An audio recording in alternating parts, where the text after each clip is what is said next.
রামনবমীতেও নাকি আবার ঠাকুর বেরোয়। কালকে দুটো পার্সেল এসেছিল, কিন্তু আমি যেহেতু বাড়িতে ছিলাম না, তাই পার্সেলগুলো খুলেও দেখা হয়নি। আর তাই ভাবলাম আজকে আগে পার্সেলগুলি ওপেন করে দেখি। এটা দেখে তোমরা হয়তো বুঝেই গেছো জিনিসটা কি।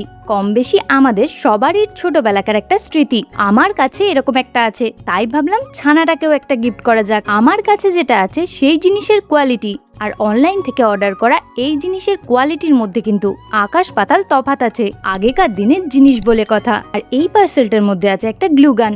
এটা দিয়ে কিছু একটা বানাবো আমি। আর কি বানাবো সেটা তো তোমরা পরে দেখতেই পাবে।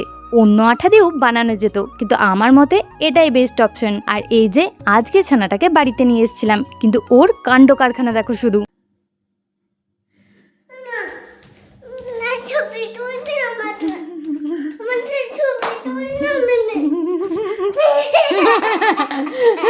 অ্যাক্টিং দেখেছো অস্কার লেভেলের। মা আলু কাটছিল আর আমি গিয়ে কি পেলাম দেখো। দেখতে কিছুটা মিকি মাউসের মতো লাগছে। হ্যাঁ জানি একটু তোবড়া মিকি মাউস, কিন্তু একটু হলেও তো লাগছে নাকি মিকি মাউসের মতো। কি তোমাদের কি মনে হয়?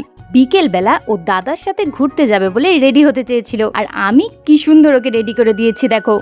আমার জামা পরতে ও যেমন ভালোবাসে, তেমন আমারও ভালো লাগে আমার জামাগুলো ওকে পরাতে। সন্ধেবেলা আমাদের গ্রামে বেরিয়েছিল রামনবমীর মিছিল। রামনবমীর মিছিল বলতে আমি তো শুধু এই বক্স আর এই পতাকায় জানতাম, কিন্তু এবার দেখছি হনুমানজি শ্রী রামচন্দ্রের মূর্তিও বানানো হয়েছে। সাথে কিন্তু সবাইকে বোঁদে প্রসাদও দেওয়া হচ্ছিল। তো চলো আজকের ভিডিওটা এতটুকুই। দেখা হবে আবার পরের একটা ভিডিওতে। তবে কোথাও যাবার আগে চ্যানেলটা সাবস্ক্রাইব অবশ্যই কিন্তু করে যেও।